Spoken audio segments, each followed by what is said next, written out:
Muscles पढ़ी थी? Skeletal थी पहली, दूसरी स्मूथ, तीसरी कार्डियक, ठीक है। तो जो हम लोग आज पढ़ने वाले हैं वो कोर्स में वो पहली स्केलेटल मसल, जिसको हम लोग डिटेल में थोड़ा पढ़ने वाले हैं। इसमें कॉन्ट्रैक्टिबिलिटी कैसे होती है, आखिर हम लोग स्केलेटल मसल जो है वो मूवमेंट में कैसे हेल्प करती है हम लोग, और इसकी स्पेसिफिक प्रॉपर्टी तुम लोगों ने पढ़ी थी, कल हम पढ़ी थी ना, क्या होती है, इंपॉर्टेंट फीचर क्या है इसका, कैरेक्टरिस्टिक क्या है, एक प्रॉपर्टी, चार प्रॉपर्टी थी, कॉन्ट्रैक्टिबिलिटी, ठीक है। तो उसको हम लोग डिटेल में पढ़ने वाले हैं, किस तरीके से आखिर हमारी मसल कॉन्ट्रैक्ट करके हमारे मूवमेंट में हेल्प करती है, लोकोमोशन में हमारी हेल्प करती है, ठीक है। सबसे पहले हम लोग क्या पढ़ने वाले हैं, कॉन्ट्रैक्टिबिलिटी स्ट्रक्चर पढ़ेंगे पहले उसका, ठीक है। पहले जान तो लें आखिर होता क्या क्या है इसमें, ठीक है। ये स्ट्रक्चर स्केलेटल मसल का थोड़ा सा अंदर की ओर का है, ठीक है। ये देखो जो बोन है, ये बोन है, थोड़ा रफ बनाया है मैंने, दिखाई पड़ रहा है इधर, ये बोन है, ठीक है। इससे टेंडन जुड़े होते हैं, ठीक है, जो मसल से जुड़ते हैं, ठीक है। तुम लोगों ने टिश्यू वाले चैप्टर में पढ़ा होगा टेंडन लिगामेंट, ठीक है। तो ये जो टेंडन है ये क्या करता है, मसल को बोन से ज्वाइन करता है, ठीक है। तो ये वो बना हुआ है, ये जो तुम्हारी स्केलेटल मसल है, ठीक है, इसको हमने खोल दिया, ठीक है, इसको काट के खोल दिया, ठीक। माइक्रोस्कोप के अंदर हम लोग उसको देख रहे हैं क्या क्या होता है इसमें, ठीक। तो सबसे पहले हमारे पास इस तरीके का कुछ दिखाई पड़ेगा। अब ये जान लेते हैं, बाहर से पढ़ना शुरू करते हैं इसको, ठीक है। इसके ऊपर एक कवरिंग होगी, ठीक है। दिख ही नहीं रहा है, लाइट नहीं दिख रहा है, यस अरे कोई बात नहीं, ये तो है बहुत बड़ा बना है। अब दिखाई पड़ रहा है, यस अब दिख रहा है। अब इसमें ये बस इतना पार्ट देखो, ये गोला है, ठीक, इसके अंदर और ढेर सारे गोले हैं, ठीक है। अब ये देखो, ये पूरा एक है मसल बंडल, ऐसे ढेर सारे मसल बंडल होंगे एक मसल बनाने के लिए, ठीक है। इसी मसल बंडल को फेसिकल कहते हैं, ठीक है, फेसिकल, ठीक है। और जिस चीज से फेसिकल आपस में जुड़े होंगे, जैसे और सारे भी होंगे ना, ऐसे ऐसे करके बहुत सारे होंगे, जिस चीज से ये यहाँ पे कार्टिलेज कनेक्टिव टिश्यू होता है, ये चीज ध्यान रखने वाली है, कार्टिलेज कनेक्टिव टिश्यू के द्वारा ये मसल बंडल, ये जिनको हम फेसिकल कह रहे हैं, बायोलॉजी के टर्म में फेसिकल कह रहे हैं, वो कार्टिलेज कनेक्टिव टिश्यू से आपस में जुड़े होते हैं, मतलब भाग नहीं जाएंगे सेल के अंदर इधर उधर चले जाएं, तो जुड़े रखने के लिए कुछ चीज होनी चाहिए, वो क्या है, कार्टिलेज कनेक्टिव टिश्यू, नहीं sorry, collagen connective tissue, cartilage sorry, collagen connective tissue, ठीक है। फिर इसी तरीके से सारे जुड़े होते हैं, ठीक। अब हम लोग अंदर वाला ले लेते हैं, ठीक है। इसका ये जो ये पार्ट दिख रहा है तुम्हें, इसको बाहर निकाल लेते हैं, ऐसे ही बहुत सारे होंगे इसमें, ठीक है। इसी जो कोलेजन कनेक्टिव टिश्यू है, इसी को फैसिया कह रहे हैं, जिसके द्वारा ये सारे फेसिकल आपस में जुड़े होते हैं, ठीक। फिर हम लोगों ने इसके अंदर भी, मसल बंडल के अंदर भी एक छोटा सा पार्ट होता है मसल फाइबर, ये निकाल दिए, ठीक। मसल फाइबर निकालिए, इसकी एक कवरिंग होगी बाहर, जो लेयर होगी, ठीक है, इसको कह रहे हैं सार्कोलेमा, सार्कोलेमा। जहां भी लेमा वर्ड आएगा मतलब वो लेयर होगी, ठीक है। और सार्को वर्ड का मतलब होगा मसल, ठीक है। सार्को वर्ड का मतलब होता है मसल, और मियो या मायो मियो जो भी कहना चाहो इसको, ये देखो ये लैटिन का वर्ड है, इंग्लिश लैटिन से डराई हुई है, ठीक। इसलिए इसका मतलब भी मसल होता है और सार्को का मतलब भी मसल होता है, ठीक। तो जहां ये वर्ड आएंगे सार्को और मियो, ठीक है, वहां पे तुम्हारा क्या होगा, मसल की बात हो रही होगी, ठीक है। कहीं पे भी वर्ड आए बायोलॉजी में तो वहां पे मसल की बात हो रही होगी। ये सार्कोलेमा मतलब मसल की कवरिंग, ठीक है। सार्को, अब इसके अंदर भरा क्या होगा, इंसान के अंदर जैसे हम लोग कल बात की थी प्रोटोप्लाज्म, साइटोप्लाज्म, ठीक। सेल के अंदर भरा साइटोप्लाज्म, और हमारे सेल के अंदर भरा हो तो प्रोटोप्लाज्म हो जाता है, ठीक। और फिर यहाँ पे जो भरा होगा वो क्या हो जाएगा, बताओ, सार्कोप्लाज्म, सीधी बात है। जब इसके अंदर भरा हुआ है तो सार्कोप्लाज्म, ठीक है, इसके अंदर जो भरा होगा वो सार्कोप्लाज्म। क्या समझ में आ गया, ठीक है। चलो लिख लेते हैं, बहुत छोटे छोटे स्टेप लेके चलेंगे।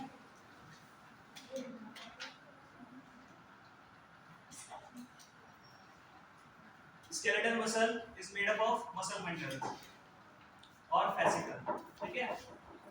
अंडरलाइन कर लेना फेसिकल्स को।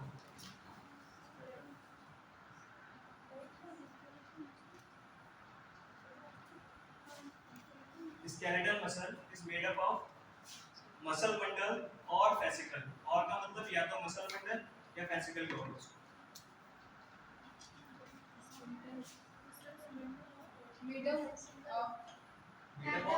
मसल बंडल इसी से तो बनी हुई है, देखो मसल बंडल बंडल है, ठीक है। इसको फेसिकल कह रहे हैं हम लोग।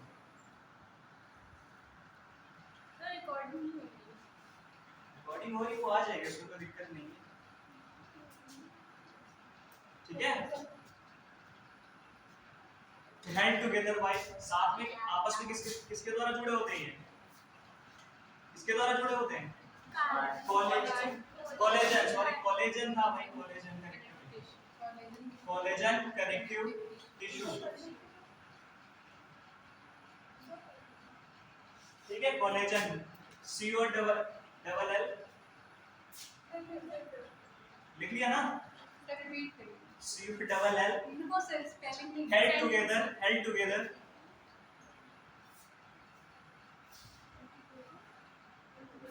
by collagen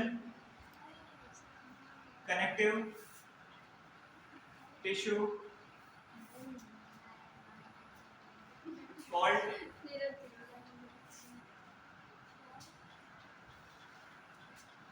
fascia। इसको अंडरलाइन कर लेना।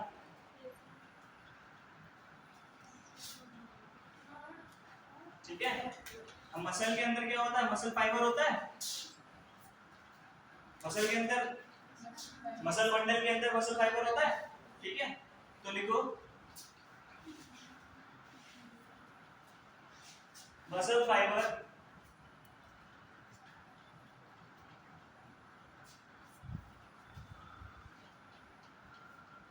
are lined by plasma membrane called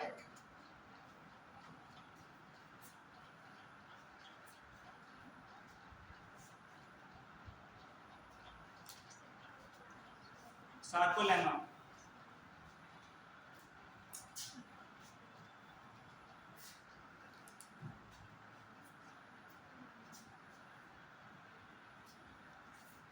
muscle fibers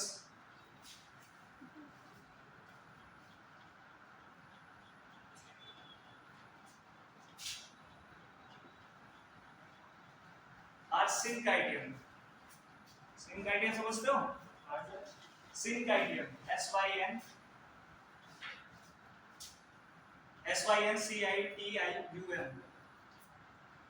syncytium जानता है कोई? फंगाई वाला चैप्टर पढ़ा था? पढ़ा था फंगाई वाला चैप्टर? उसमें डाइकोरियन स्टेज आई थी? Yes, sir. आई थी? याद है किसी को? Yes, sir. वहां पे क्या हो रहा था? दो न्यूक्लियस बनने थे उसमें, ठीक है। दो न्यूक्लियस बनने थे तो वो डाइकोरियन स्टेज थी। यहाँ पे बहुत सारे न्यूक्लियस होंगे, जब बहुत सारे न्यूक्लियस होते हैं मल्टी न्यूक्लियस हो जाते हैं किसी में, उसको हम लोग उस कंडीशन को सिंकाइटियम कहते हैं, ठीक है। सिंकाइटियम समझ में आ गया? तो इसमें मतलब कितने ज्यादा न्यूक्लियस होंगे, दो से भी ज्यादा न्यूक्लियस होंगे, इसलिए इसको सिंकाइटियम कहा जा रहा है, ठीक है। अब इसके अंदर जब ये सब सेल है ना, मसल फाइबर है, इसके अंदर सार्कोप्लाज्म है, इसके अंदर क्या होगा?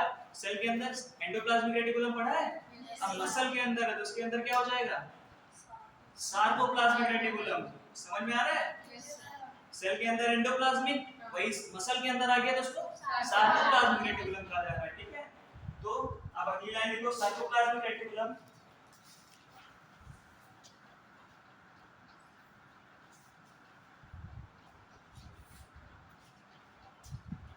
of muscle fiber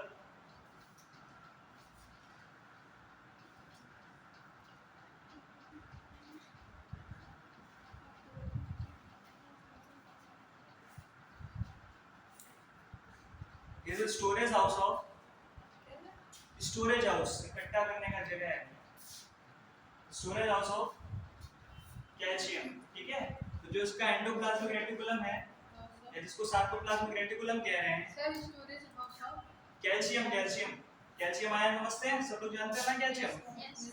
ठीक है। कैल्शियम स्टोर करके रखता है।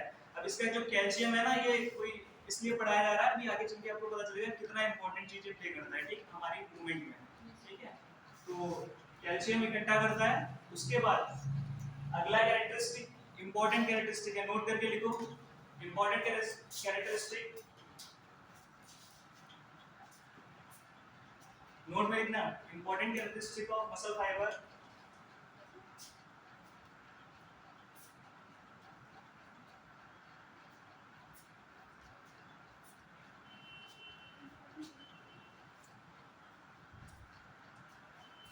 parallelly arranged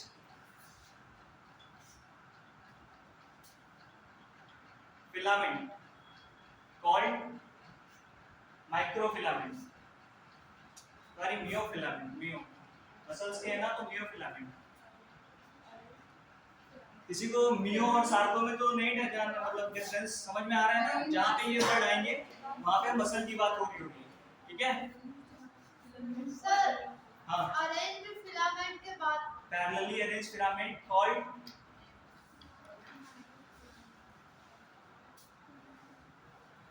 मियोफिलामेंट, MYO, मियोफिलामेंट।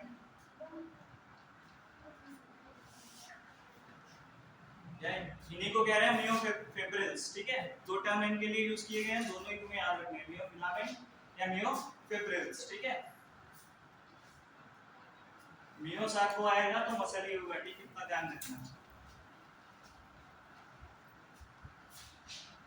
ओके, ठीक है।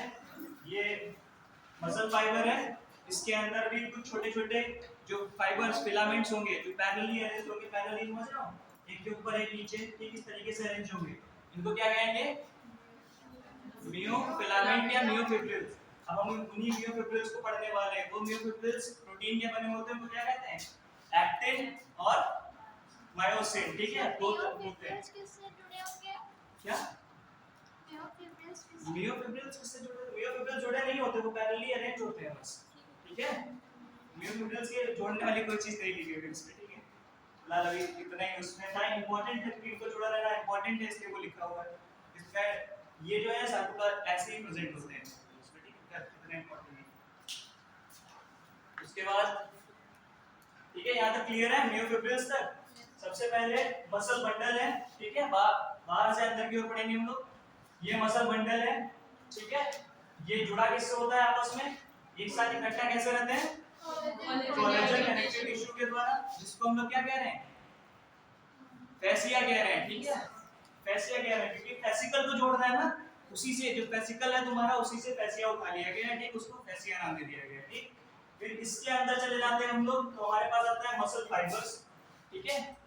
मसल बंडल के अंदर मसल फाइबर होंगे, मसल फाइबर की कवरिंग को सार्कोलेमा कह रहे हैं, ठीक है। उसके बाद इसके अंदर जो स्टोर हो रहा है उसको सार्कोप्लाज्मा कह रहे हैं, ठीक है, प्लाज्मा प्रेजेंट है उसको सार्कोप्लाज्म कह रहे हैं, ठीक है। मियो और सार्को दोनों मसल के लिए यूज होते हैं, ठीक। इसके अंदर जो फाइबर प्रेजेंट है, फिलामेंट प्रेजेंट है, सॉरी पैरेलली अरेंज्ड है, वो इनका ये इंपॉर्टेंट कैरेक्टरिस्टिक है कि क्या है, पैरेलली अरेंज्ड है, सीरीज में नहीं है कि एक के बाद एक ऐसे लगे हों, ये पैरेलली अरेंज्ड है, ठीक है।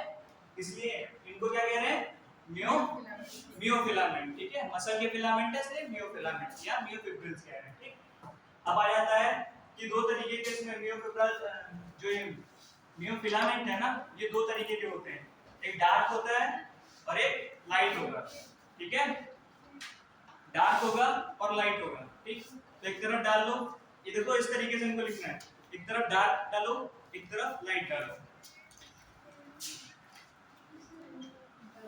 डार्क बैंड और लाइट बैंड, ठीक।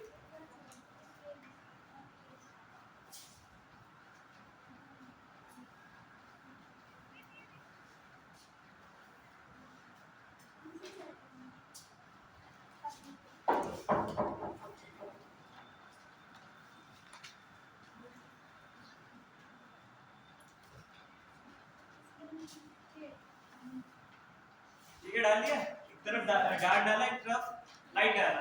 अब डार्क के नीचे देखो उसी का दूसरा नाम होता है मियोसिन फिलर, मियोसिन, ठीक है, डार्क को ही मियोसिन कहते हैं।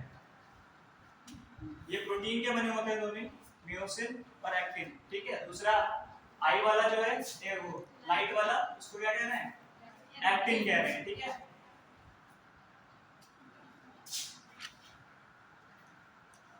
तीसरा है डार्क की तरफ लिखो ए बैंड, इसी के नीचे लिखना है, ठीक, एक के नीचे ठीक है, लिख पा रही हो? नहीं समझ में आ रहा है? डार्क के नीचे तो क्या लिखा है? मियोसिन, ठीक है, मियोसिन।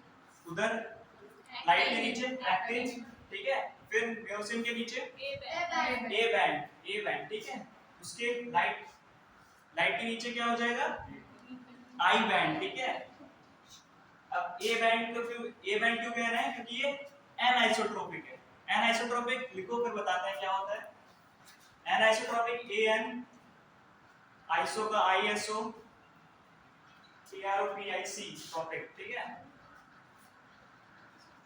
एनआइसोट्रोपिक का मतलब ये जो मायोसिन है, ठीक है, ये एक तरीके की प्रोटीन से नहीं बने हुए हैं, ठीक है। और वहीं आइसोट्रोपिक, उधर लिखो दूसरी तरफ लाइट वाले की तरफ, आइसोट्रोपिक।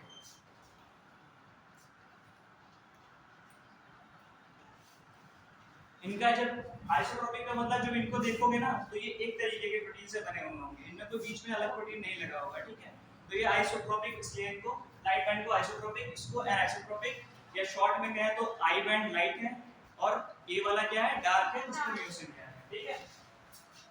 फिर आ जाता है इनकी कि कितने मोटे, कौन मोटा है कौन पतला है। तो आई वाला जो है ये जिसको थिन वाला, उसको क्या कह रहे हैं? थिन कह रहे हैं, ठीक है। उसकी तरफ लिखो थिन बैंड। अभी चिंता मत करो, लिख लो, फिर समझ में सब एक साथ बताऊंगा तो समझ में आ जाएगा। नहीं, आई में आई क्या है? थिन है।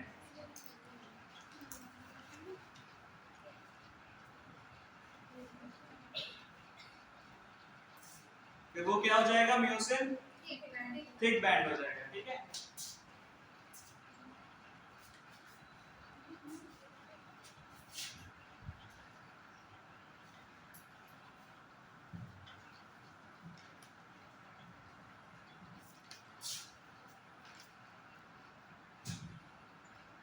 म्यूसिन की तरफ लिखो एम लाइन,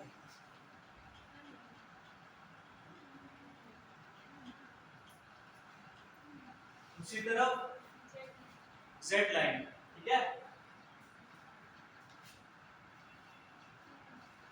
देखो पहले मैंने तुम्हें सारे टर्म बता दिए जितने आने वाले हैं, ताकि तुम समझ सको कि यहाँ पे आई क्यों लिख रहे हैं, ए क्यों लिख रहे हैं, या जेड क्यों लिख रहे हैं, एच क्यों लिख रहे हैं, ये सब चीजें तुम्हें पता होनी चाहिए, ठीक है। तो तुम्हारी तरफ अब यहाँ पे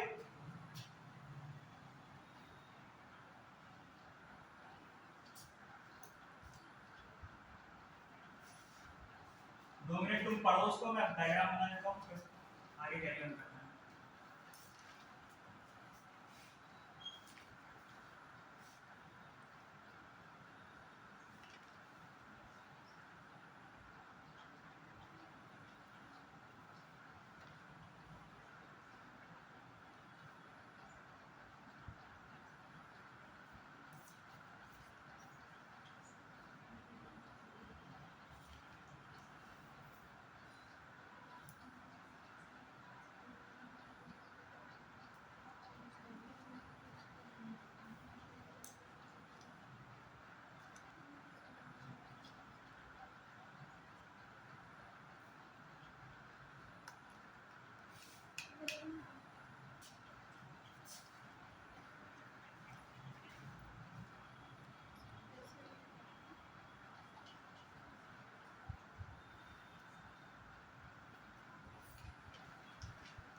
देखो ये जो हम लोग पढ़ने जा रहे हैं ये होगा ना, ये जो स्ट्रक्चर हम लोग पढ़ने जा रहे हैं ये होगा माइक्रोफिब्रिल्स में, माइक्रोफिलामेंट में, ठीक है। वहां पे ही एक्टिन और मायोसिन प्रेजेंट होते हैं। तो समझ रहे हो ना, हम लोग माइक्रो बंडल से अंदर गए, ठीक है, मसल फाइबर मिला, मसल फाइबर के अंदर गए हम लोग को मियोफिब्रिल से फिलामेंट मिला, ठीक है। अब उसके अंदर जा रहे हैं हम लोग, उसको पढ़ने जा रहे हैं यहाँ पे, ठीक है।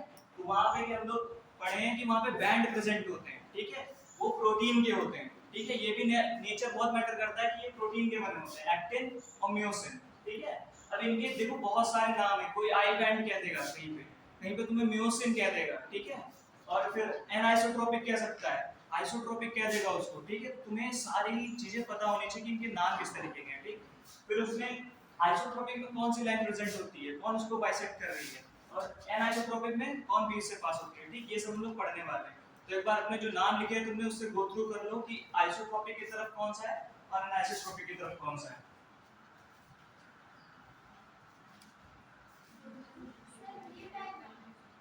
हाँ यही वाला है, इसको थोड़ा सा मैंने छोटा बनाया क्योंकि बड़ा बनाने में फिर हम ये डायग्राम ही बनाते रहेंगे, ठीक है। इसका मेन पार्ट है जो इतना है ना, ये शार्कों में है। अभी पढ़ोगे तुम इसको, ठीक है, देख लिया सबने, ठीक है। अब ये देखो, ये एक्टिन होता है, ये एक्टिन है, ठीक है, ये क्या है, म्योसिन है, ठीक है। अब ये माइक्रो जो म्योफिलामेंट लिया है उसके पार्ट होते हैं। अब इन्हीं के कारण हमारी जो मसल की कॉन्ट्रैक्टिबिलिटी होती है वो होती है, ठीक है। तो सबसे पहले हम समझ लेते हैं कहाँ पे होता है। इसी को क्या कह रहे हैं, आई बैंड को क्या कह रहे हैं, आइसोटोपिक। इसको क्या कह रहे हैं, और नाम बताओ इसका, मायोसिन, इसका एक्टिन, ठीक है। इसके ये जो लाइन प्रेजेंट है, ये देख रहे हो एक्टिन और एक्टिन, इनके बीच में जो लाइन प्रेजेंट है इसको क्या लाइन कह रहे हैं, जेड लाइन कह रहे हैं इसको, ठीक है, ठीक है। और यहाँ पे इसके बीच में एम लाइन होती है, ओके। अब एक और पार्ट आता है कि इन दोनों को देख रहे हो, एक्टिन के बीच में इतनी जगह बच रही है जो इसके नीचे, ये क्या है, ये क्या है, क्या मायोसिन है ना। तो ये जो पार्ट इनके ओवरलैपिंग के कारण, पार्शियली ओवरलैपिंग हो रहा है, ओवरलैपिंग समझ रहे हो ना, एक्टिन बैंड जो है मायोसिन को पार्शियली ओवरलैप कर रहा है, मतलब थोड़े से पार्ट को ओवरलैप कर रहा है, इसलिए जो बच रहा है पार्ट उसको कह रहे हैं H line, H zone, sorry H zone कह रहे हैं, ठीक। इस जोन को क्या कह रहे हैं, एच जोन, ठीक है। जिससे साइंटिस्ट ने दिया उसके नाम पे इसका नाम रख दिया गया, हैंसेंस ने दिया था इसलिए उसका नाम ये रख दिया गया, एच लाइन कहा गया है, ठीक। और जेड लाइन, जेड वाले के नाम पे वो तुम्हें याद करने की जरूरत नहीं है, वो जर्मनी का वर्ड है, याद भी करने में आएगा। ये एम लाइन जो है ये भी मिडिल का पार्ट है, इसलिए एम दे दिया गया, इसका भी नाम थोड़ा सा उस तरीके से है, इसलिए मैं नहीं बता रहा, ठीक। मिशेल सिवे करके है, वो तुम याद नहीं कर पाओगे और ना तो आने वाला है, एनसीईआरटी पे फोकस करते हैं। जेड लाइन समझ में आ गया क्या है, किसके बीच में होगी, ये एक्टिन प्रोटीन्स के बीच में होगी, ठीक है। तो ध्यान रखने वाली बात क्या है, जेड लाइन एक्टिन प्रोटीन के बीच में उनको बाइसेक्ट करेगी, ठीक है। और एम लाइन किससे पास कर रही है, ये मायोसिन या मायोसिन जो भी कह लो, ठीक है, इसके पास कर रही है। और जो इनके बीच एक्टिन के पार्शियली ओवरलैपिंग से जो जोन बच रहा है इसके ऊपर, मायोसिन के ऊपर, उसको क्या कह रहे हैं, एच जोन कह रहे हैं, ठीक है। और ये जो पूरी यूनिट हम लोग देख रहे हैं इतनी सी बस, ये जो ओवरलैपिंग है प्लस जो मायोसिन है, ठीक है, यही इसको क्या कहते हैं, समझ में आया, सार्कोमेर। और ये क्या है, तो किसी भी मसल की कॉन्ट्रैक्ट, स्केलेटल मसल की कॉन्ट्रैक्टिबिलिटी जो है जिससे वो काम कर रही है उसकी ये फंक्शनल यूनिट होती है कि अगर ये काम नहीं करेगा तो कॉन्ट्रैक्टिबिलिटी नहीं होगी, तुम्हारी मसल काम नहीं करेगी।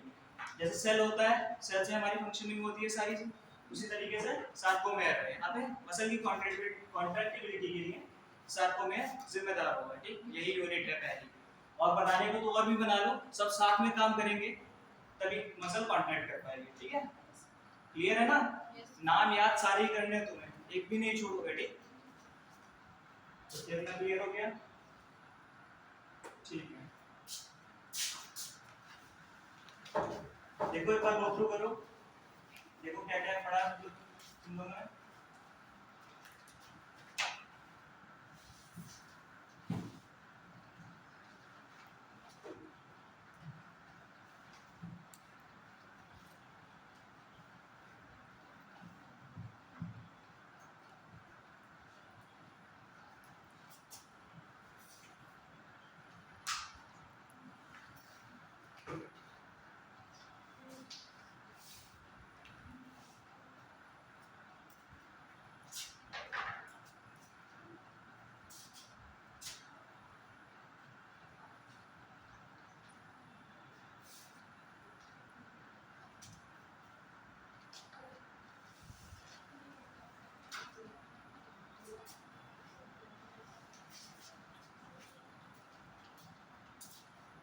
क्वेश्चन एनसीईआरटी से भी पढ़ लो, अगर कोई क्वेश्चन हो तो पूछ लो मुझसे अभी।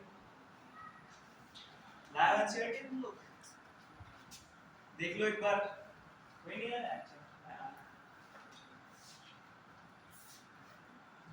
ठीक है, सब समझ में आ रहा है जो लिखवाया है? समझ में आ रहा है? नोट्स किए हो? बातें कर रही कितनी देर से? ठीक है, एक बार फिर से हम लोग देख लेते हैं। मसल बंडल होगा कॉन्ट्रैक्ट टाइप प्रोटीन, जो तुमने अभी दो पढ़े, एक्टिन और मायोसिन।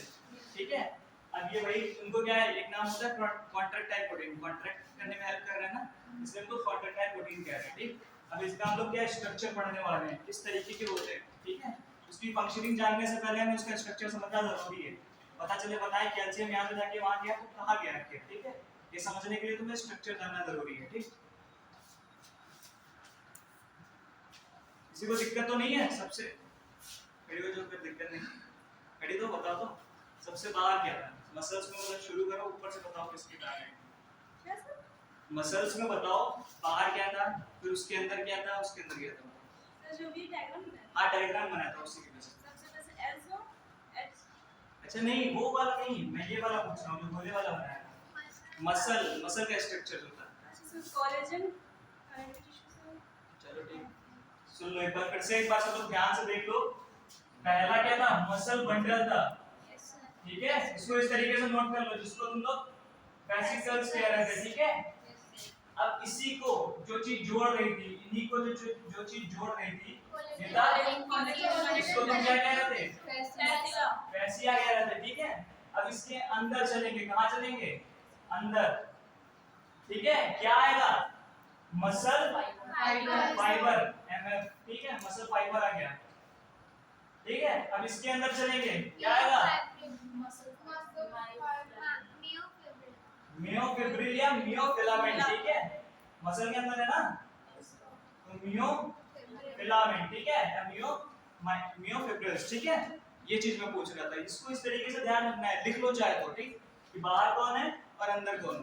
और जो सार्कोलेमा बात कर रहे थे वो किसकी, इसकी लेयर है। ठीक है, इसकी लेयर है, जो ये माइक्रो फाइबर है उसकी लेयर को सार्कोलेमा कह रहे हैं। इसी के अंदर साइटोप्लाज्म भरा होता है। ठीक, उसके अंदर ये होता है, इसमें दो प्रोटीन पाए जाते हैं, कॉन्ट्रैक्ट टाइप प्रोटीन जिनको कह रहे हैं। उसमें हम लोग पढ़ने वाले हैं एक्टिन और मियोसिन। तुमने देखा किस तरीके से वो प्रेजेंट होते हैं उस स्ट्रक्चर में।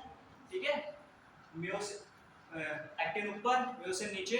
ठीक, थोड़ा पार्शियल ओवरलैपिंग होती है, जेड लाइन होती है, एम लाइन होती है, एच जोन कहां पे होता है। ठीक, इतना क्लियर है ना सबको, दिक्कत तो नहीं आ रही है? पढ़ोगे सब समझ में आ जाएगा, एक बार पढ़ लेना बस। ठीक, अब आते हैं कॉन्ट्रैक्ट टाइप। हां बैठ जाओ। ठीक है, डायग्राम बनाया था आपने, उसमें डार्क मोड और लाइट मोड कैसे पता चलेगा? डार्क मोड इतने नाम क्यों लिखवाए मैंने, सीधे वही लिखवा दिए मैंने। ठीक है, वो सारे नाम जो डार्क कह रही हो उसको क्या मियोसिन तो कह रही हो, है कि नहीं है? वरना तुम कंफ्यूज ही रहते कि तुम ये क्यों बना रहे हो, वो आई बैंड फिर बताऊं तुम्हें एनएच टॉपिक, इसलिए सारे नाम वो मैंने सीधे प्रोटीन में बता दिए।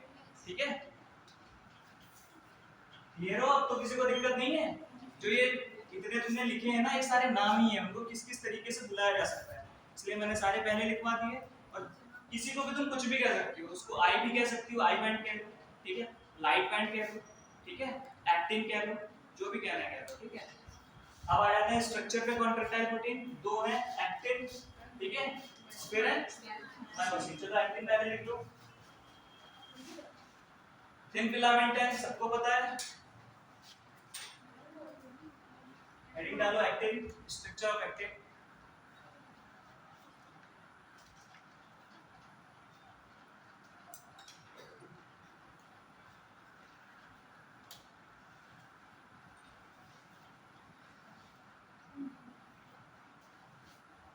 लिखो actin filament is made up of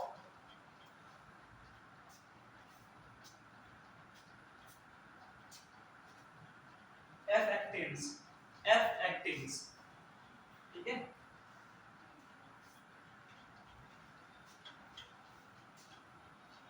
bounded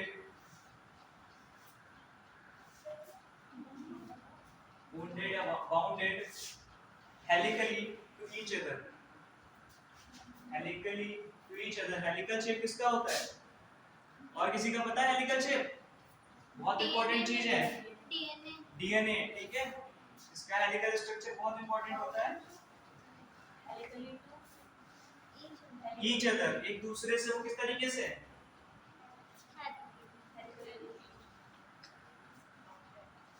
ठीक है, एक दूसरे से हेलिकली। एक बार फिर से रिपीट करना। Actin filament is made up of F actin bounded helically to each other. उसमें उसके आगे टू लिख लो, टू एफ एक्टेंस, दो एक्टेंस होंगे तभी तो एक दूसरे से वो होंगे ना, बाउंड टुगेदर। ठीक है, F actins monomer unit is G actins. F actin, अगला पॉइंट है F actin monomer unit is G actin.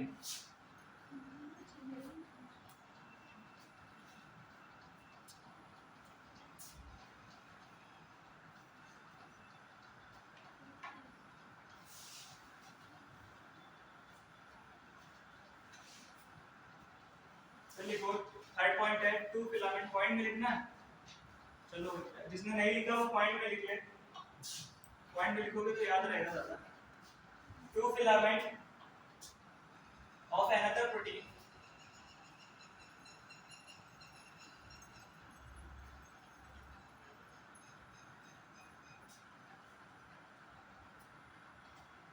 Tropomyosin,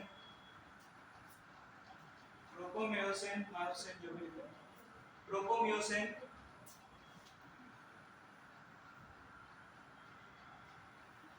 runs throughout, runs तो पास में चलते हैं, throughout its length, throughout the length of F actins, throughout the length of F actins, F actins।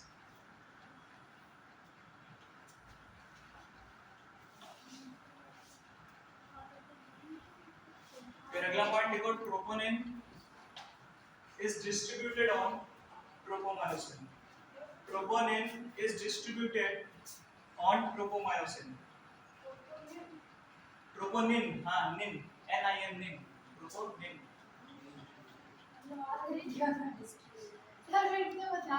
Troponin is distributed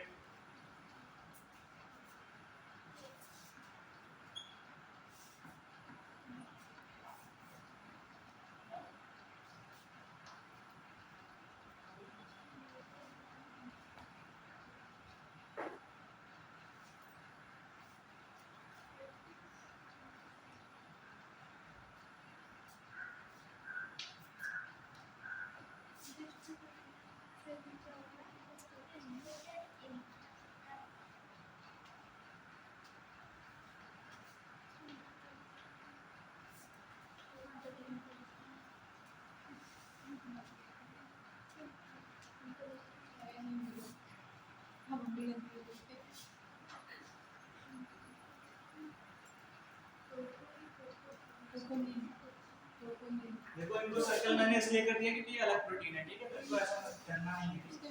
अब देखो पहली line है जो F actins है, मतलब एक्टिन्स जो हमारे प्रोटीन है ना, वो किससे बने होते हैं, किस तरीके से बने होते हैं? उनके अंदर दो फिलामेंटस एक्टिन्स होते हैं, जिनको तुम एफ एक्टिन्स लिखे हो ना, वो क्या होता है एक्चुअली उनका फुल फॉर्म है फिलामेंटस एक्टिन्स, उनको शॉर्ट में एफ एक्टिन्स यूज करा जाता है।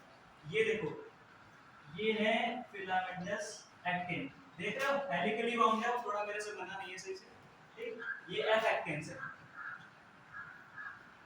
एफ एक्टिन, ठीक है, हेलिकली बाउंड हो जाते हैं एक दूसरे से, दो लेयर है एक दूसरे से हेलिकली बाउंड है, ठीक है, इस तरीके से, ठीक, इसको कहते हैं इस तरीके से पूरा ऊपर जाएंगे, ठीक, हेलिकली बाउंड है।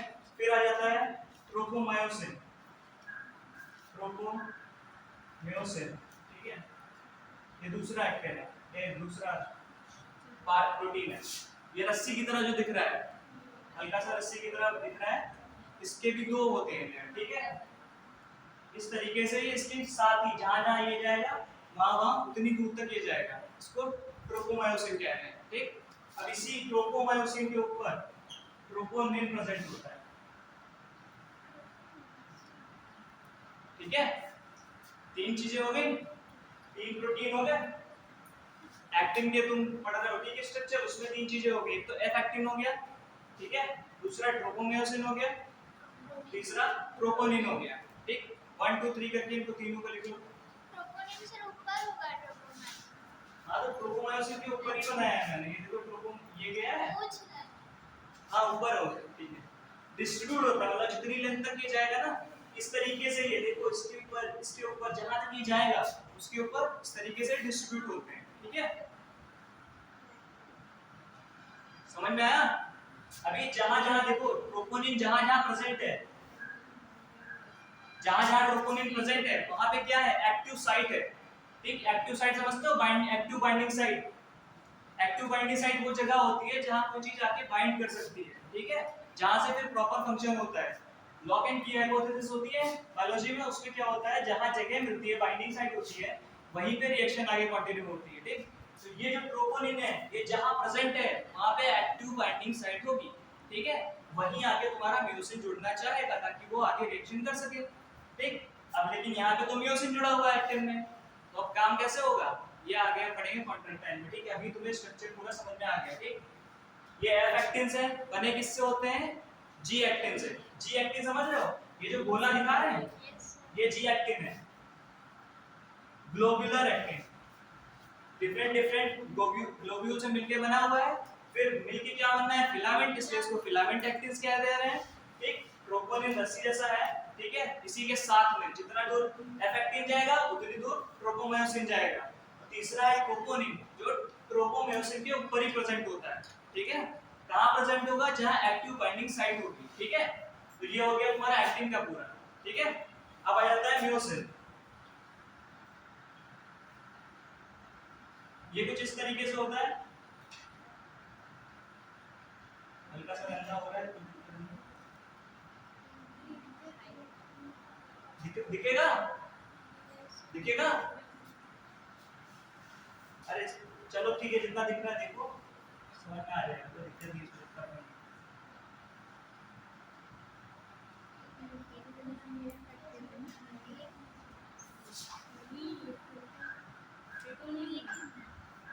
अब देखो मियोसिन जो होता है इसकी भी एक मोनोमरिक यूनिट होती है, मोनोमर समझते हैं ना सब लोग, कोई ऐसा जिसको मोनोमर नहीं समझ में आता है, अभी बता दो, मेरे को नहीं समझ में आता था, हम बता रहे हैं, बता देना, तो पूछो, मेरे को नहीं समझ में आता था, हमें पता है, तो ठीक है, नहीं समझ में आता। मोनोमर वो होता है जैसे जुड़ना शुरू हुए तो उसमें जो पहली यूनिट है जिससे सब मिलके बने हुए हैं, उसको एक को क्या कहते हैं, मोनोमर कहते हैं, ठीक है। जी एक्टिन समझ में आया क्या था, केवल एक जो गोला है उसको जी एक्टिन कह रहे हैं, समझ रहे हो, केवल एक गोला। अब वो जब आपस में जुड़ते चले गए तो वो क्या बन गया, एफ एक्टिन बन गया, ठीक है। तो उसमें जो एक गोला है वो मोनोमर है, और जब वो आपस में जुड़ गए तो उन्होंने पॉलीमर बना दिया, एफ एक्टिन, ठीक है। अब समझ आए, मोनोमर कहीं भी बढ़ जाएगा तो मतलब एक की बात हो रही है कि मतलब वही जुड़ के पॉलीमर बनाएंगे, कोई दूसरी चीज जो बहुत सारे आपस में जुड़ के बनाएंगे, ठीक है। अब आ जाता है मियोसिन, ठीक है। मियोसिन के जो मोनोमर होता है वो होता है मीरोमायोसिन, ठीक है, मीरोमायोसिन, समझ में आ रहा है, वो उसका ये बना हुआ है, ये मीरोमायोसिन, ठीक है, मीरोमायोसिन। अब देखो इसमें एक ये पार्ट है, इसको क्या कहेंगे, पूंछ कहेंगे, टेल, ठीक है, टेल। एक ये पार्ट है जिसको कहेंगे क्रॉस आर्म,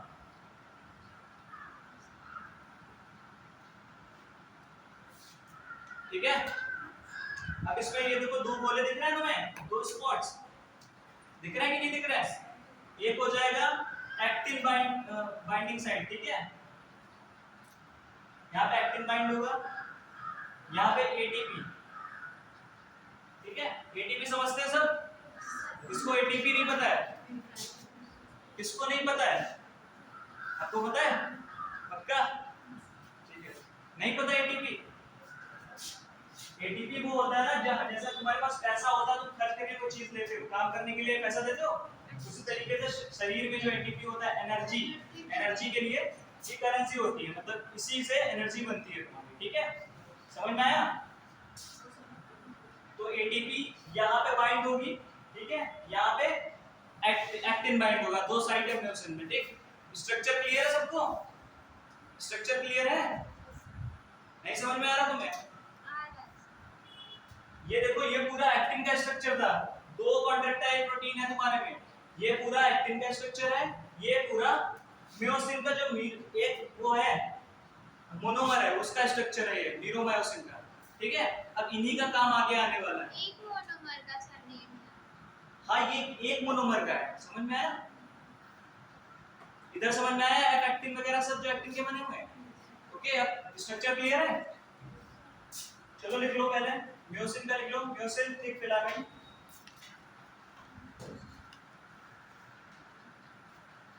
म्योसिन ब्रैकेट में thick filament made up of monomeric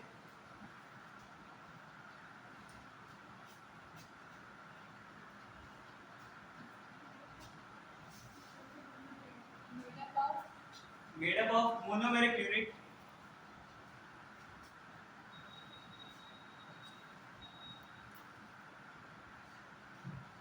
मेरोमियोसिन, मेरोमियोसिन MERO, बाकी मियोसिन।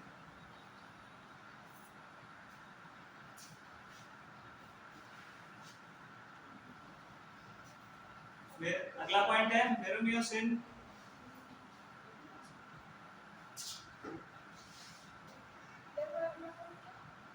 क्या, मेरोमियोसिन have two parts, डैश कर दो। फर्स्ट है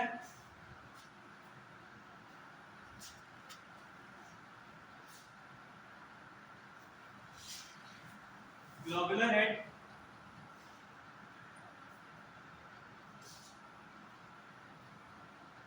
with a short arm, with a short arm। Second है a tail। दो पार्ट होते हैं, एक ग्लोबुलर हेड होता है आर्म के साथ, दूसरा होता है टेल, ठीक है।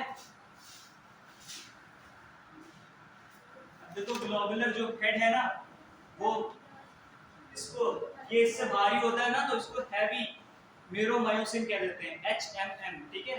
लिख लो अगला पॉइंट HMM डैश करके इसका फुल फॉर्म लिख लो, HMM डैश हैवी मेरोमायोसिन। उसी तरीके से जो पूंछ होगी वो लाइट होगी, इसलिए LMM लाइट मेरोमायोसिन।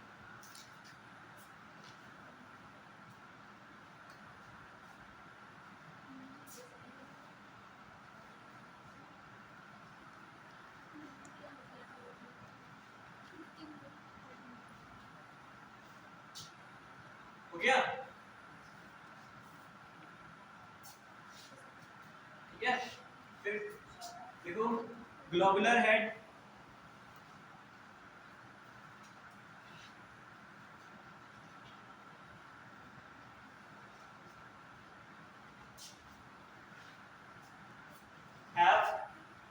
डैश करके लिखो, डैश करके लिखो। पहली चीज क्या होगी? ATPase enzyme, ATPase enzyme.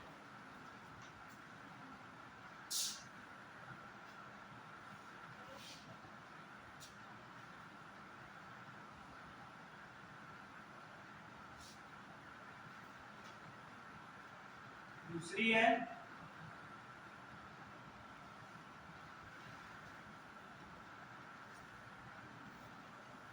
Actin binding site,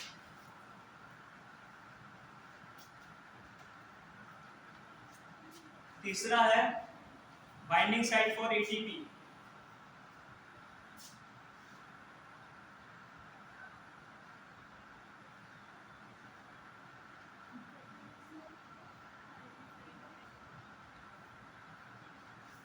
हो गया? तीन चीजें लिख ली इसमें। कौन पूछ रहा है? क्या पूछ रहा है? एटीपी का बाइंडिंग साइट, ठीक है। ये जो एटीपीएस एंजाइम है, इसका काम क्या होगा? ये हाइड्रोलिसिस करेगा। हाइड्रोलिसिस पता है क्या होता है? हाइड्रोलिसिस पता है क्या होता है? जहां तोड़ा जाता है, ठीक है। कैटालिसिस मतलब जहां जोड़ा जाएगा, ठीक है, यहाँ पे तोड़ा जाएगा, ठीक है। तो ये एंजाइम हो गया, ये एक्टिन बाइंडिंग साइट हो गई, एटीपी बाइंडिंग साइट हो गई। दोनों के स्ट्रक्चर को एक बार क्लियरली पढ़ो, देखो सारी चीजें तुम्हें याद होनी चाहिए, ठीक। जो पॉइंट्स में लिखे हुए हैं वो साइज इंपॉर्टेंट है, ठीक है, जितने पॉइंट्स लिखे हुए हैं वो इंपॉर्टेंट है। एक बार स्ट्रक्चर को मेमोराइज करोगे तो आगे कॉन्ट्रैक्टिविटी ज्यादा समझ में आएगी।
पढ़ लिया भाई, स्पेशल पढ़ लिया, अरे बताओ तो, थोड़ा सा पूछेंगे, पढ़ लिया तुमने?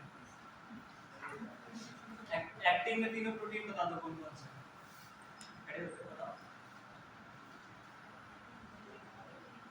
किसी को पता है तीन प्रोटीन कौन कौन से, नाम बताने हैं बस, जो एक्टिन के स्ट्रक्चर में पढ़े थे, बता दो।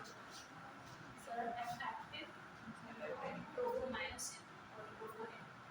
ठीक है, इन तीनों को नाम ध्यान रखना है, ठीक तो है।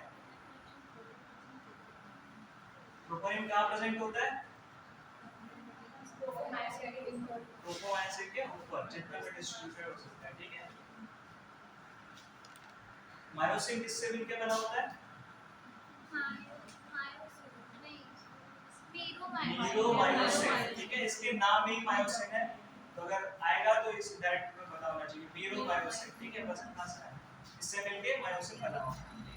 उसका एक हेड होता है जो फूला हुआ है, ग्लोबुलर है, ठीक है। जाहिर सी बात है जब मोटा है तो हैवी होगा, तो उसको HMM कहते हैं, हैवी मीरोमायोसिन, ठीक। पूंछ है पतली होगी, तो प्रोपोनिन होते हैं, ये एक बात नहीं प्रेजेंट नहीं, ये डिस्ट्रीब्यूट होते हैं, एक पास भी हो सकते हैं, थोड़ी दूरी पे भी हो सकते हैं, डिस्ट्रीब्यूट होते हैं, वो तो उस पे डिपेंड करेगा ना, जैसे तुम देख रहे हो, मतलब डिस्ट्रीब्यूट का मतलब फैले ही होते हैं, हो सकते हैं, ऐसा कोई जरूरी नहीं कि नहीं हो सकते, लेकिन ये नहीं होंगे कि आपस में चिपके ही हो, समझ रहे हो? डिस्ट्रीब्यूशन का मतलब यहाँ पे ये कह रहा है कि मतलब जितनी दूर तक वो जाएगा, ऐसा नहीं है कि सब एक ही जगह पे इकट्ठे होंगे, उनकी प्रॉपर्टी क्या है कि वो अलग अलग जगह पे होंगे, जहाँ बाइंडिंग साइट होगी वहां पे वो होंगे, समझ में आया? तो एक जगह पे ढेर सारी बाइंडिंग साइट होने से क्या फायदा? बाइंड करने के लिए तुम्हें पूरे में फैला के रखनी पड़ेगी बाइंडिंग साइट, ताकि जहां मौका मिले वहां तुम बाइंड कर सको, है कि नहीं है? तो वो ज्यादा डिस्ट्रीब्यूटेड ही होते हैं, ठीक है। अब एक के पास अलग अलग 1 किलोमीटर तक है ही नहीं, है मसल्स में है ही नहीं, 1 किलोमीटर ऐसे कह दिया ले, तो डिस्ट्रीब्यूट होते हैं ताकि जहां मौका मिले वहां वो मायोसिन बाइंड कर सके। इससे क्या है, प्रोबेबिलिटी ज्यादा बढ़ेगी, कि जितना बाइंडिंग कैपेसिटी बढ़ेगी उतना कॉन्ट्रैक्टिबिलिटी बढ़ेगी, समझ रहे हो, उतना तेज मसल्स काम करेंगे, ठीक। अब एक ही पास होंगे तो उतना ज्यादा इफेक्टिव नहीं हो पाएगा।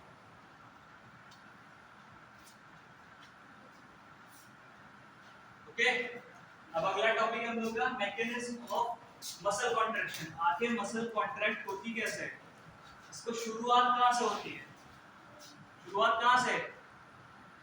शुरुआत होती है दिमाग से, ठीक है। कोई तुमने चीज छुई, स्टिमुलस लिया, ठीक है, अब तुम्हारे दिमाग को सिग्नल गया कि भैया गरम छू लिया है, ठीक है, गरम छू लिया है, फिर वो मोटर न्यूरॉन के थ्रू, मोटर न्यूरॉन समझते हैं ना हम लोग, मोटर न्यूरॉन पता है, मोटर न्यूरॉन पता है ना? वो जो सिग्नल लेके जाता है, ठीक, मोटर न्यूरॉन एक जगह से सिग्नल लेके दिमाग तक जा रहा है, वो मोटर न्यूरॉन है, ठीक है। अब हमने तो कुछ चीज छोड़ी, वो मोटर न्यूरॉन के थ्रू सीएनएस में ट्रेवल करी, ठीक, सेंट्रल नर्वस सिस्टम में गई, ठीक, वहां से सिग्नल आया कि भैया ये करना है तुम्हें। अब ये क्या गया, वो मसल को गया, ठीक है। मसल तो तुमने पढ़ रखी है ना, सीएनएस से आया मोटर न्यूरॉन, मसल को गया, मसल में क्या था, सर सीएनएस से मसल तक किसके थ्रू गया? मोटर न्यूरॉन, यहाँ से गया फिर वहां से आया, ठीक, मोटर न्यूरॉन से आया, अब मसल तक गया, मसल में जो सार्कोलेमा है, ठीक है, सार्कोलेमा में जाके वो जुड़ा, जाके जहां पे उन दोनों का जुड़ा हुआ सार्कोलेमा मोटर न्यूरॉन का, ठीक है, उसको क्या कह रहे हैं, न्यूरोमस्कुलर जंक्शन या मोटर एंड गेट, ठीक है। इसका ये नाम कहां से आया, देखो न्यूरो दिमाग से आ रहा है ना, मोटर न्यूरॉन, न्यूरॉन से न्यूरो, ठीक है, और मस्कुलर मसल है ना, मस्कुलर, जहां मिल रहा है वहां जंक्शन तो होता ही है, सीतापुर लकड़ी मिलेंगे वहां जंक्शन बन जाता है, ठीक है। इस तरीके से न्यूरोमस्कुलर जंक्शन, ठीक है, क्लियर है, न्यूरोमस्कुलर क्लियर। मोटर एंड वही बात है, एक जगह मोटर नर्व से मोटर ले लिया गया, एंड से उसके मतलब सार्कोलेमा के एंड से जुड़ेगा तो वो मोटर एंड गेट, इसलिए दो नाम दे दिए गए, ठीक है। उसके बाद आ जाता है कि न्यूरल सिग्नल जो हमारे रिलीज हो रहे हैं, ठीक है, जो आ रहा है हमारे पास न्यूरोमस्कुलर जंक्शन पहुंचा वो, ठीक है।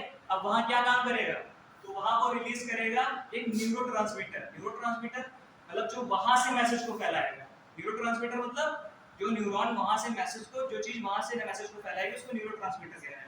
वो क्या होता है, एसिटाइलकोलिन, ठीक है।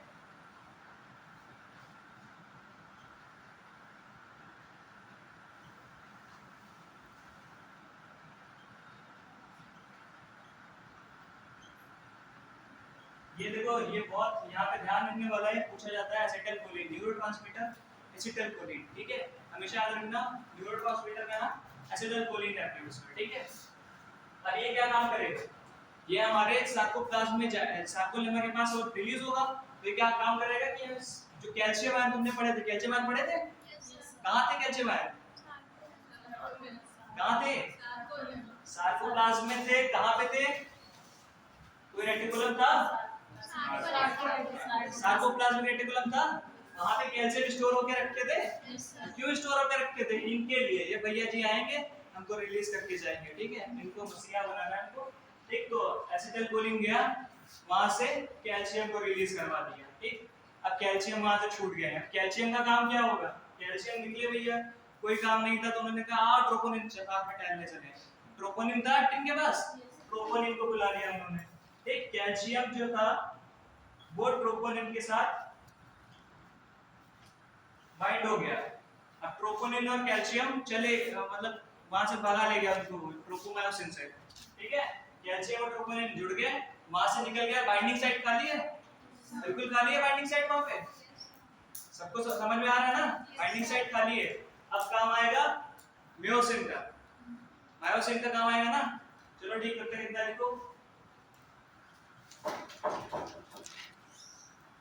muscle contraction initiated by CNS,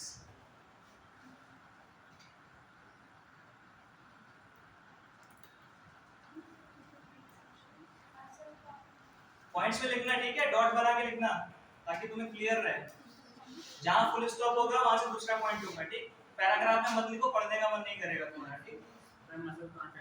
muscle contraction is initiated by CNS, central nervous system, via motor neuron,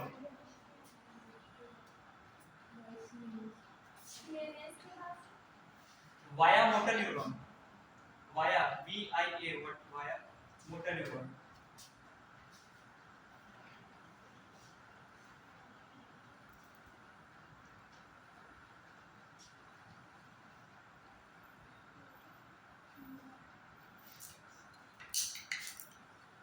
फिर लिखो, अगला पॉइंट है motor unit is equal to, इस तरीके से लिखना,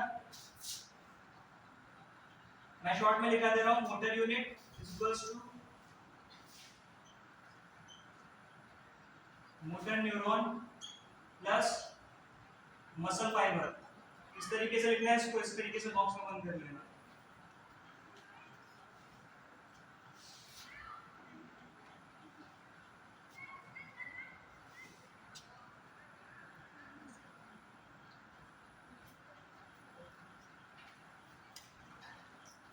ठीक है, लिख लिया सबने?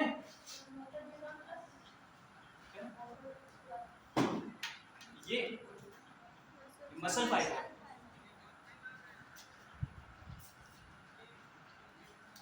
ठीक है। मोटा यूनिट इनसे मिलके बनी होती है, मोटा न्यूरॉन मसल फाइबर से। मसल फाइबर के पास सार्कोलेमा होता है, वहां पे जाके ये अपना दे देगा जो भी सिग्नल आया होगा सीएनएस से, ठीक। तो उस जंक्शन को क्या कहते हैं जहां पे मिलते हैं? Neuromuscular junction. बहुत इंपॉर्टेंट क्वेश्चन है, ठीक है, न्यूरोमस्कुलर जंक्शन। चाहे रिटर्न थ्योरी हो चाहे ऑब्जेक्टिव, वहां पे बहुत इंपॉर्टेंट क्वेश्चन है, ठीक। उसी का दूसरा नाम हो जाता है मोटर नेटवर्क, ठीक है। चलो लिख लो, जंक्शन बिटवीन मोटर न्यूरॉन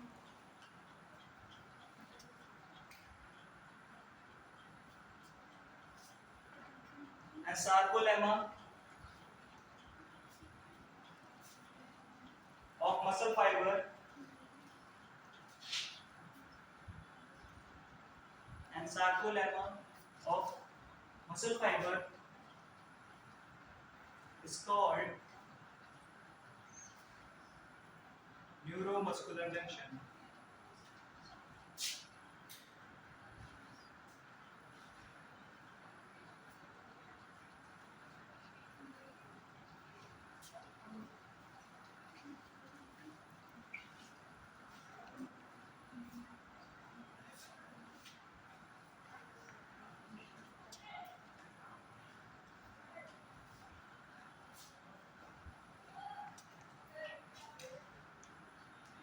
ठीक है, which generate action potential.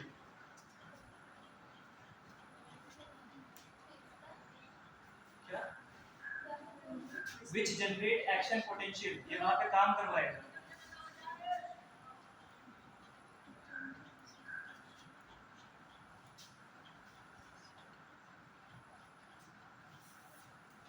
क्या लिखा फिर से जरा लाइन बताना। नहीं, शुरुआत से बताओ। Junction between motor neuron and sarcolemma muscular fiber is called neuromuscular junction which generate action potential. Via neurotransmitter called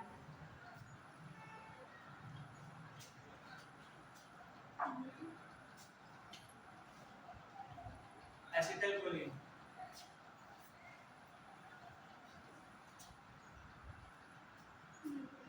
neurotransmitter acetylcholine को चाहे बॉक्स कर लेना, चाहे अंडरलाइन कर लो, चाहे हाईलाइट कर लो, कुछ कर लो, इंपॉर्टेंट है, ठीक है। Acetylcholine A C E T Y L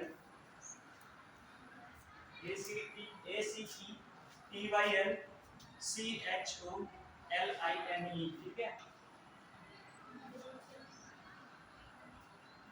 Which causes release of calcium ion, Ca2 plus लिख लेना, calcium ion, Ca2 plus ion, Which causes release of calcium ion, Ca2 plus।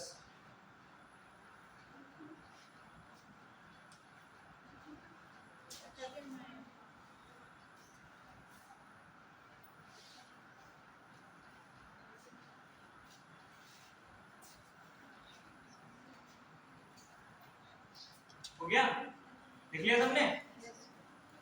अब लिखो अगला point, calcium ion binds with प्रोपोनिल।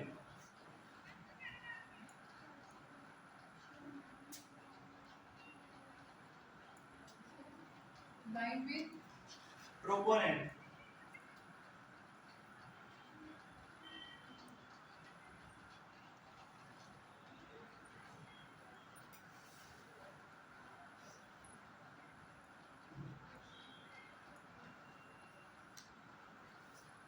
हो गया। इतना हम लोगों ने पढ़ा है अभी तक, उतना हम लोगों ने लिख लिया है, ठीक है। अब देखो बाइंडिंग साइड हम लोग की खाली हो गई है।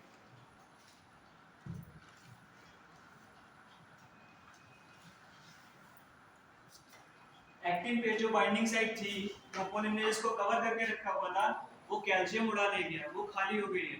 अब मायोसिन का काम आता है, ठीक है। मायोसिन क्या करेगा, वो जो एटीपी हाइड्रोलाइसिस था ना, जिसके कारण ये पूरी एटीपी उन्होंने मतलब एनर्जी देके एक्सरसाइज करवा पाए, ठीक है। जो ये प्रोपोनिन गया है उसमें जो एनर्जी लगी है वो किसने, एटीपी हाइड्रोलाइसिस वाला जो था एंजाइम उसने करवाई है पूरी रिएक्शन, ठीक है। अब आ जाता है मायोसिन, मायोसिन आएगा और उस जगह पे जाके जुड़ने लगेगा, ठीक है। अब क्या कर, जो फॉर्मेशन वो करता है उसको कहते हैं क्रॉस ब्रिज फॉर्मेशन, ठीक है। क्या कह रहे हैं? Cross bridge formation.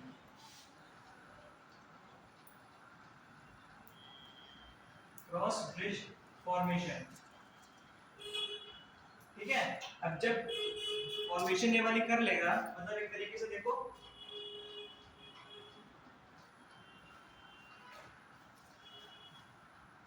ये ग्लोबुलर पार्ट है, ये मायोसिन का, जो मीरोमायोसिन था उसका ये ग्लोबुलर पार्ट है। यहाँ पे साइड होती है एक्टिन बाइंडिंग साइड। अब यहाँ पे ट्रोपोनिन खाली हो गया है, ये एक्टिन वाली है, यहाँ पे खाली हो गया है, तो ये जो साइड, ये जो पूरी इतना पूरा बन रहा है ना, इसको कह रहे हैं क्रॉस ब्रिज फॉर्मेशन, ठीक है। अब ये क्या करेगा, यहाँ पे एटीपी रिलीज जो होगा उससे ये फॉस्फेट ग्रुप निकाल देगा।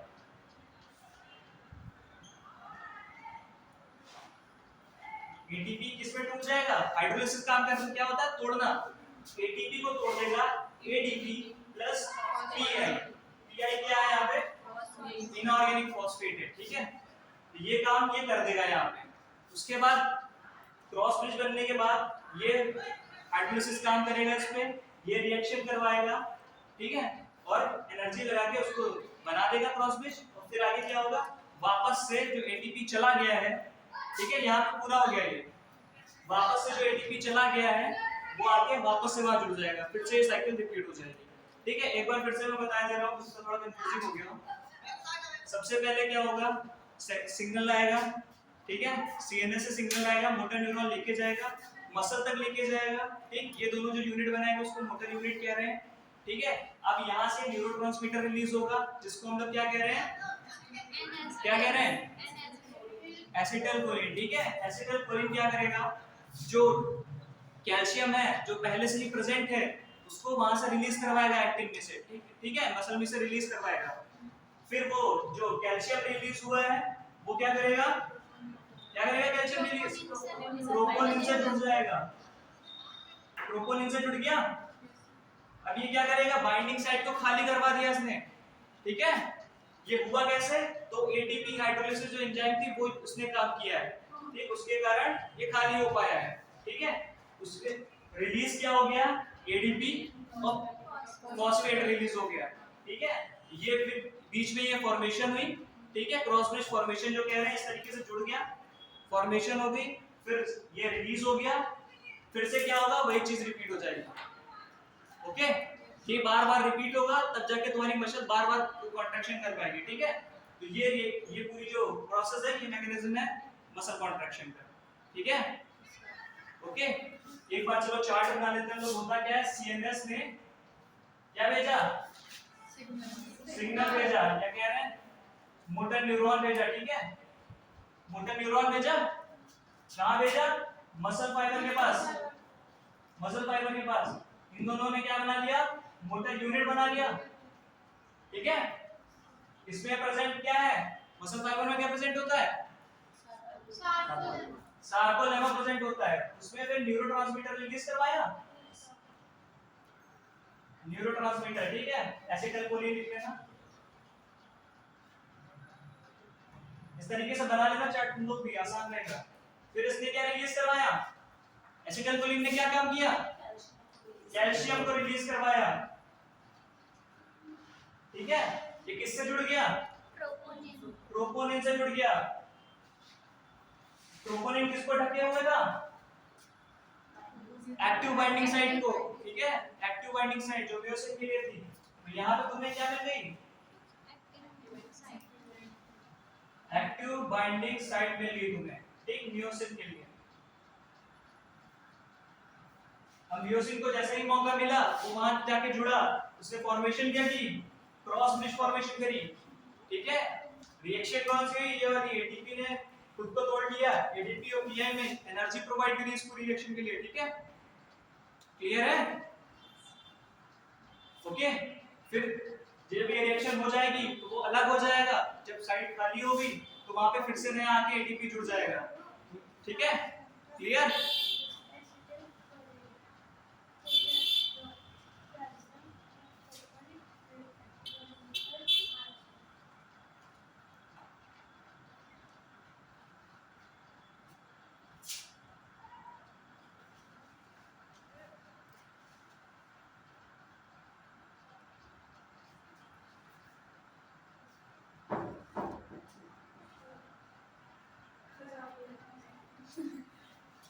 अब नीचे कुछ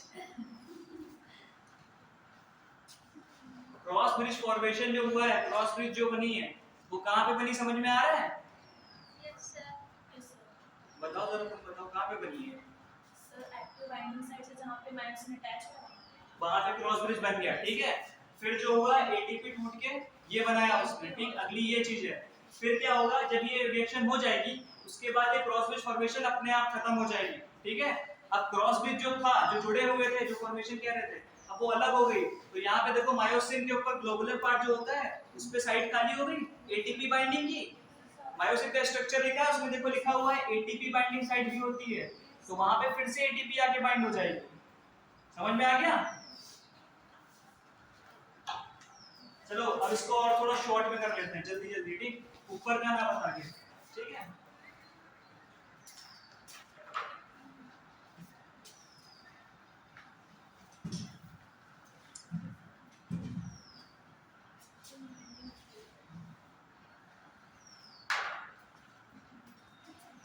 ये देखो, ये है मायोसिन, ठीक है, ये एक्टिन है,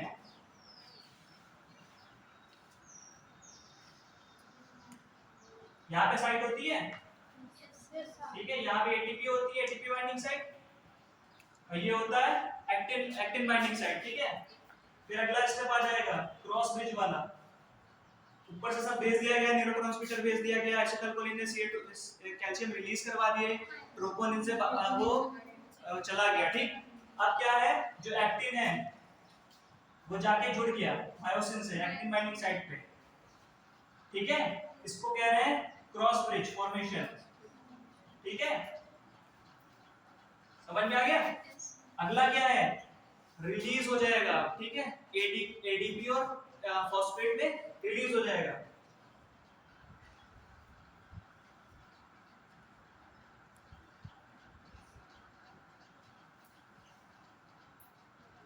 ये फॉस्फेट निकल गया प्लस एडीपी निकल गया। एडीपी समझ रहे हो ना क्या होता है? एटीपी होता है एडेनोसिन ट्राइफॉस्फेट। अब उसमें में से एक फॉस्फेट निकल गया तो क्या बचा, डाइफॉस्फेट, ठीक है।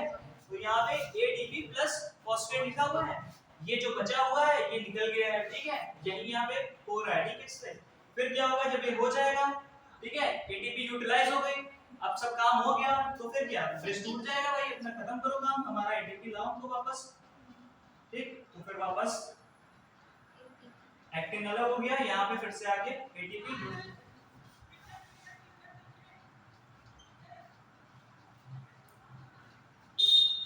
ठीक, वापस से रिलीज, सेम चीज होगी। बहुत जल्दी होती है प्रोसेस, ठीक है। मसल देख रहे हो काम कर रहा है तुरंत, इसमें कितनी जल्दी हो रही होगी तुम्हें भी नहीं पता, ठीक है। तो ये 4 स्टेप जल्दी जल्दी वाले हैं। वो मेन स्टेप है कितना कब कुछ हो रहा है करने को, बस इतने में कर, जब याद हो जाएगा तो इतने में तुम्हें पूरी साइकिल याद हो सकती है, ठीक है। चलो क्लियर है? ठीक, लिख लिया ना?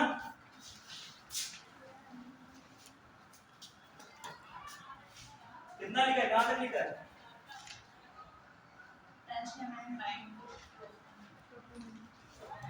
Calcium ion bind with troponin, ठीक है। फिर लिखो remove masking of active site for, remove masking of,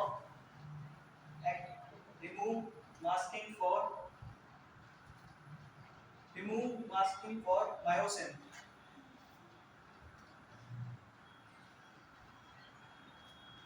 utilizing energy from ATP hydrolysis। ATP hydrolysis सबको समझ में आई ना क्या हो रहा है? ADP और जो इनऑर्गेनिक फॉस्फेट पे टूट रहा है उसी को ATP हाइड्रोलिसिस प्रोसेस को कह रहे हैं, ठीक है।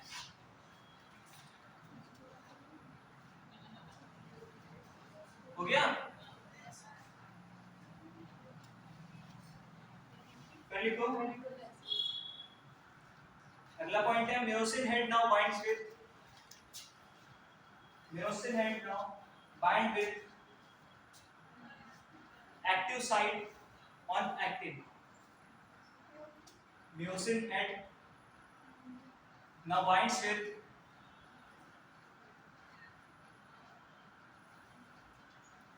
active site on actin.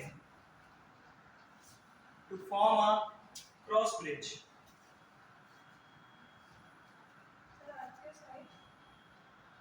Active site on actin, actin में ही तो थी एक्टिव साइट। फॉर्म क्या करेगा? Cross bridge.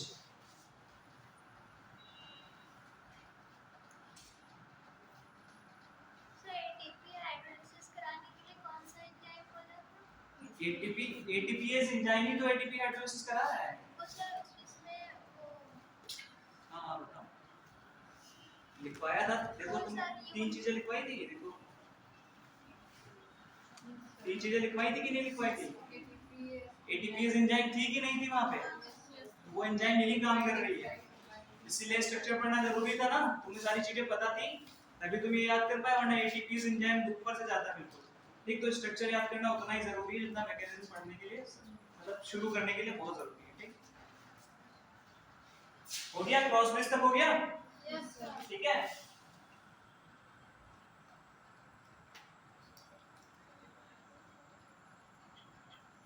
The Z line attached to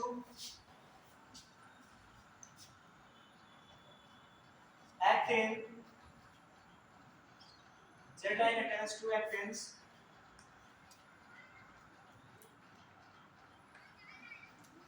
are pulled खींचे गए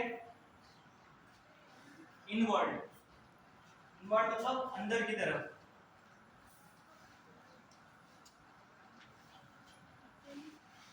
causing a shortening of sarcomere, causing इसका कारण बने ये sarcomere के शॉर्ट होने का, शॉर्टनिंग ऑफ sarcomere।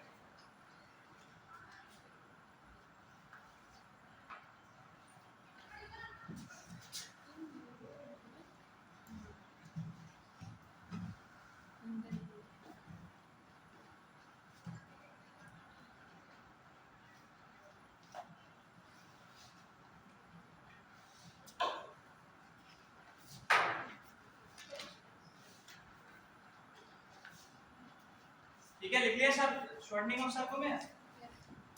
ठीक है, फिर एक और लाइन लिख लो, I band get reduced whereas I band get reduced whereas A band retain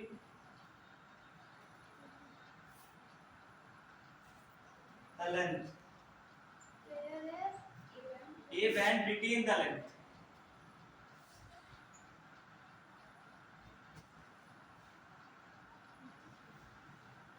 अगला पॉइंट है द म्योसिन, मामा कर देना उसके बाद, release, the myosin release ADP plus PI phosphate से गया है, inorganic phosphate, and goes back to the relax state. अब वो आराम की स्टेट में चला जाता है, goes back to the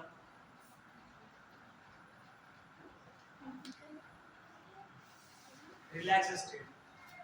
ठीक है,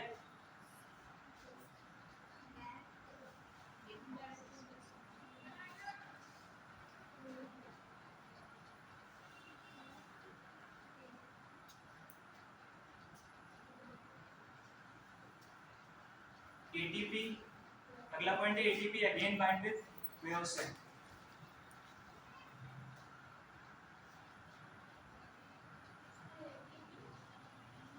ATP again bind with myosin and the cycle keep on repeating it, and the cycle keep on repeating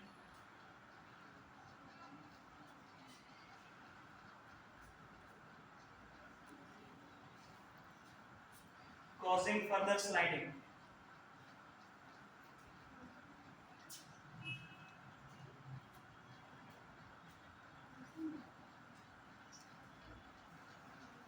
ठीक है, लिख लिया? अच्छा, तो ये जब इतना हो रहा है, रिपीट होते जाएंगे तो क्या जिंदगी भर मसल काम ही करती रहेगी? एक बार काम कर दिया तो ऐसे ही कर रहे हैं दिन भर, बताओ ऋतिक रोशन तो नहीं बन जाएंगे, ठीक है? तो इसको स्टॉप भी तो होना होगा मसल को, तो कब मसल स्टॉप होंगी?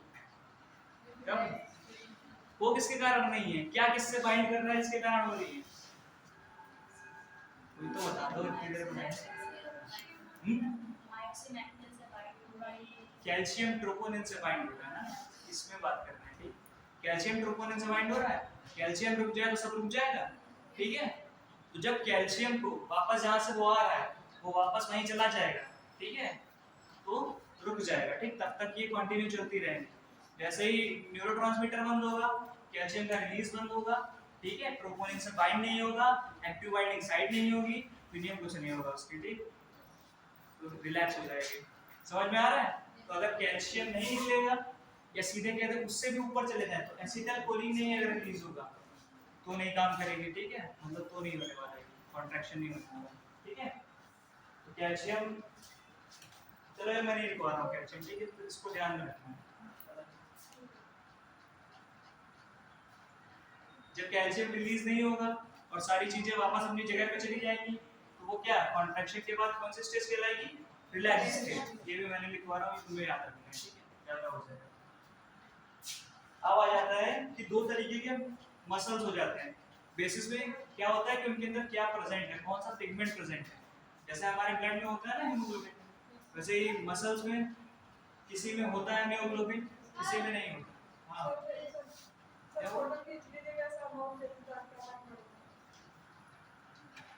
चलिए कोई दिक्कत नहीं, चल है चलिए इसमें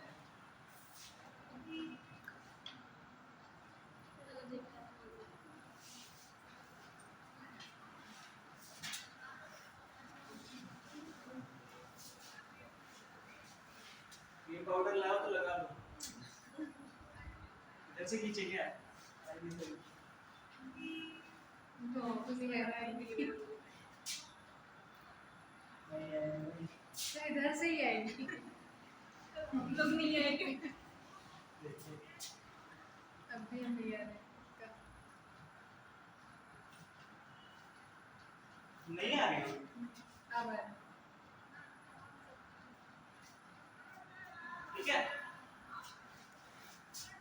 हो गया सर? चलो तो थोड़ा सा बच्चा है।